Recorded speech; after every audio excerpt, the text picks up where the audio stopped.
আসসালামু আলাইকুম। আশা করি সকলেই শারীরিক ও মানসিকভাবে সুস্থ আছেন ও অন্যান্য সম্প্রদায়ের প্রতি আন্তরিক শুভেচ্ছা অভিনন্দন। অনেক ভাই বলেন যে ভাইয়া চাকরির সঠিক নিয়ম বা চাকরি করার জন্য আমাদেরকে কি কি করা প্রয়োজন।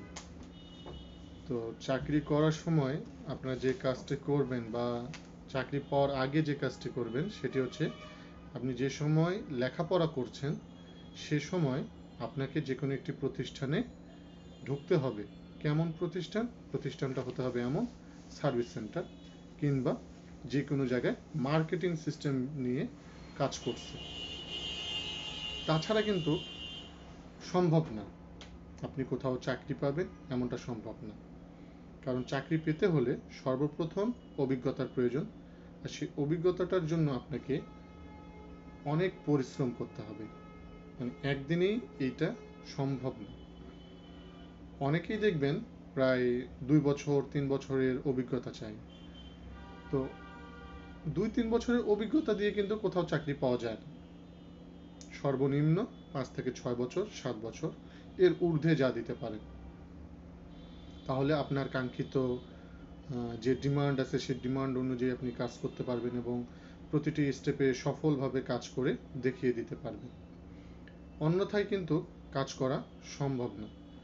তো যখন আপনি কোনো কিছু করতে যাবেন বা কোনো কিছু করতে চাচ্ছেন, সে সময়গুলোতে আপনাকে ওই পিরিয়ডগুলোতে সফলভাবে কাজ শিখতে হবে। এটার সঠিক সময় হচ্ছে লেখাপড়ার পাশাপাশি। লেখাপড়ার পাশাপাশি আপনি যখন কাজ করবেন সে সময়গুলোতে আপনি ভালোভাবে কিছু শিক্ষা অর্জন করতে পারবেন। যেমন আমাদের সার্ভিস সেন্টারগুলোতে আছে বা ইঞ্জিনিয়ারিং ডিপার্টমেন্টগুলো আছে, এগুলোতে আমরা কিন্তু বেশিরভাগই সার্ভিস সেন্টারে আমাদের মতো দেশে কাজ করে থাকি বা প্রোডাকশনে কাজ করে থাকি, সেটা যে কোনো মানে বিষয় হতে পারে, সেটা ধরাছোঁয়ার বাইরে। কিন্তু এভাবে সফল হতে গেলে আপনাকে একটু পরিশ্রম করতে হবে, তবেই যায় একটি জীবনে কাঙ্ক্ষিত ফলাফল পাবেন। তাছাড়া কোথাও কিন্তু মানে চাকরি অ্যাভেলেবল পাওয়া যায় না, সেটা কোম্পানি হোক বা সরকারি হোক। তো এক্ষেত্রে কঠোর পরিশ্রম আপনার প্রয়োজন। তাই আশা করি সকলে সুন্দর সুষ্ঠুভাবে লেখাপড়ার পাশাপাশি একটি সার্ভিস সেন্টার হতে দক্ষতা অর্জন করবেন। তো সকলে ভালো থাকবেন, সুস্থ থাকবেন। আসসালামু আলাইকুম।